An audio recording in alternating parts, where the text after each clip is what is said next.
Alright, today we're going to talk about lubricating systems and the types and specifications of oils that we use in them. Alright, so the lubricating system. Why do we need lubrication? Well, it all comes down to friction. Friction is when two surfaces rub against each other and it creates heat. Right? It's the resistance of two faces against each other. So in an engine we don't want excess heat. So we need oil in a lubricating system to keep it cool. The oil at a very small level acts like little ball bearings. So it gets in between those two surfaces and they move past each other smoothly. If you don't have oil in an engine, it will heat up and it will seize. If you've heard of a seized engine, those engines are toast. The piston is locked inside the cylinder and it's not moving anywhere. You need to get a whole new engine.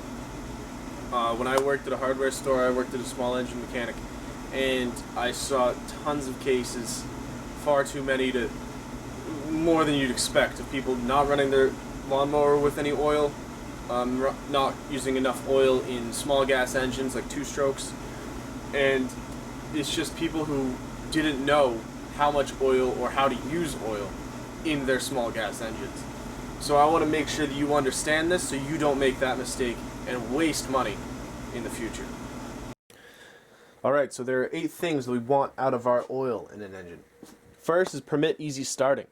We want that oil to make it easy for the engine to start. We don't want that oil to get in the way. Second is lubricate and prevent wear. We don't want excess wear on these items. We want to make sure that there's no excess friction. So we want things well lubricated and to keep it from breaking down early. We want protection against rust and corrosion. With a thin layer of oil, things can't rust as easily. Water and oil don't mix. Water is an accelerant for corrosion. So if there's a thin layer of oil, we're less likely to get rust. It also keeps the engine clean, keeps parts of the engine clean. If there's little particles, the oil is going to pick up those particles, and it's either going to filter them out in the oil filter, or it's just going to hold on to them and prevent those little particles from rattling around in the engine causing damage. It keeps the engine cool. The oil is kept down here in a one cylinder like this. So the crankshaft and the camshaft and the oil slinger, which we're going to talk about later, it keeps that all cool. It also keeps this cool, which wicks away some heat from the head. And this oil comes up into the piston and keeps that cool as well. It seals combustion pressures. So, like we were talking about way before, a while ago, the gasket on here is paper. But the reason why it works is because it soaks up that oil like a sponge, and it helps keep the pressure inside. Alright, so that also helps. It prevents foaming. There are anti-foaming additives to modern oil. Older oil had an issue where it would foam up like a bubble bath. And then when it's foamed up like that, there's excess air inside the engine, and it creates so much space that it prevents the engine from running correctly. So we don't want any foaming in there.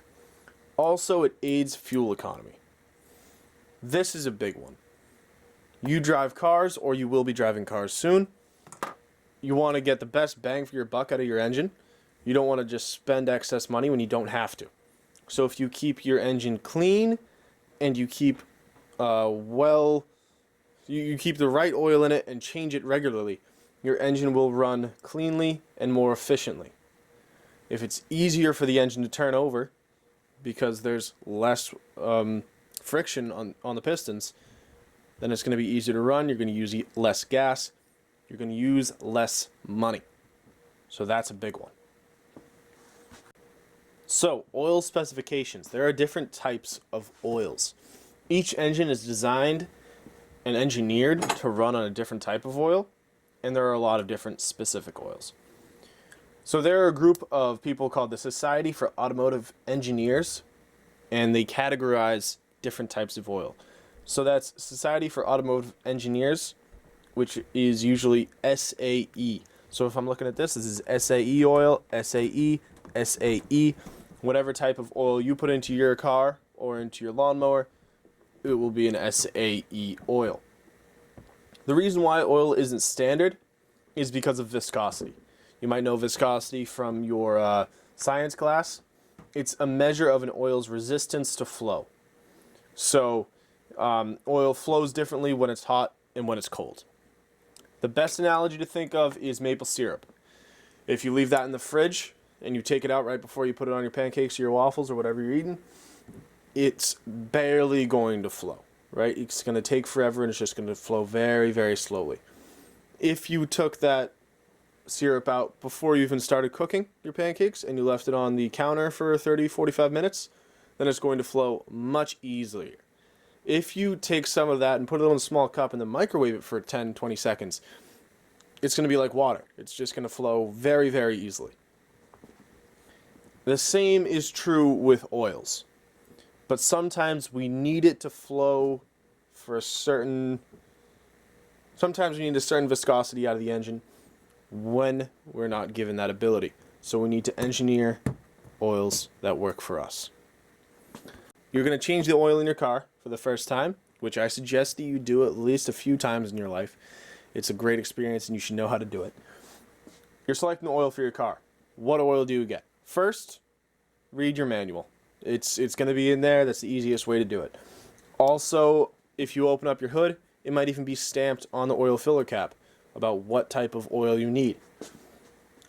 I just changed my oil within the month, about a month ago. So I use 5W20. All right? 5W20 is pretty common.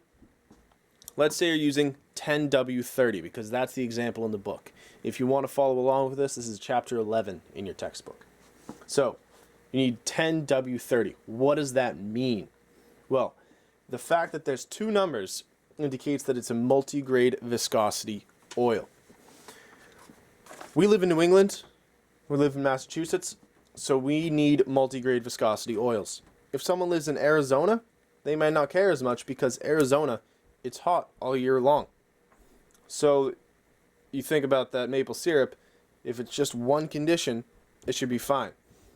We have all 4 seasons. We have to deal with 90-degree weather in the middle of August, all the way down to 10-degree weather sometimes, and even colder and hotter than that. But those are some pretty normal temperatures for us. And throughout that range, we want our car to be running normally and efficiently. So when you look at these, 5W20 or 10W30, the first one, 10W, think of the W as winter. It will act like a 10 oil when it's cold. All right? And then there's a dash, and then it goes up to 30. If there's no W, that's what it's like when it's already warm, when it's hot out. Think of that. So it acts in a range of 10 when it's cold, up to 30. And it's within that range that we need in the engine. Our engines heat up as they run.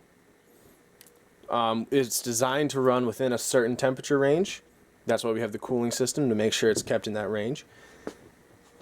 So you want to get the correct oil for your engine. This is car oil. This is another car oil. I don't know where this one came from, but we have it in the house. This is SAE OW20. 0 Winter 20. And this is Briggs and Stratton small engine oil. And this is only SAE 30. The reason why is because this is for lawnmowers, and I'm not going to be mowing my lawn in the middle of January when I've got a foot of snow outside. It's just not necessary. So, we don't need to worry about putting 10W30 into your lawnmower. We might put a 10W or a winter oil into your snowblower, but not into your lawnmower. So this SAE 30 would be perfect for this Briggs & Stratton right here. One thing, if you change your oil is not great for the planet. It is a petroleum-based product. So when you take the oil out of your car, don't just dump it in your driveway and leave it there. Don't put it in the trash. What I did is put it into, you have to have a drain pan, first of all. Keep it in that drain pan until you've filled up your oil with filled up your engine with new oil. And then I suggest putting that oil back into your old container. Once you have your old container, you can take that to an auto store, like an AutoZone or a CAP, anything like that, and they will take your oil for free. They will make sure that it's processed correctly and used in the most efficient and least polluting manner possible. So make sure that you take care of it correctly. So that's oils. We have one more thing to talk about, and that's the actual oil slinger inside the engine. So, how is a small engine like this kept cool with oil? If we just had a puddle of oil down here, it wouldn't do much. We have to make sure that it gets splashed everywhere so everything's covered with oil and can be kept cool and running properly. Attached to the camshaft is this part, which we haven't talked about yet. This is called an oil slinger. This rotates. It has a gear on here. This gear, because of this hole, fits right into the gear on the camshaft. As the camshaft rotates, this is butting up against the other side of that. So as this rotates, just get that out of the way. The oil slinger also rotates. So it takes a little bit of oil and it flicks it up and gets everything covered in oil. The piston, we already talked about this one, but I just want to remind you. That third piston, remember the first two are to create a seal, prevent blow-by. This one is for oiling the entire cylinder wall. Right, so the oil splashes up, goes through those holes, out this ring, and covers that wall with a nice thin layer of oil. That's how we keep a small gas engine like this lubricated. No other parts are going to have oil in it. We don't want oil above the head of the cylinder. There's not enough going on there, so we don't need it. Excuse me. In a two-stroke engine, the oil is mixed with the gasoline. I went over this in the two-stroke versus four-stroke video. You should watch it to get accustomed to it because there's a big difference and they're all very specific. But we use the oil slinger to make sure that everything inside is covered in oil, and then also this third piston ring to make sure that the cylinder wall has a nice thin layer as well.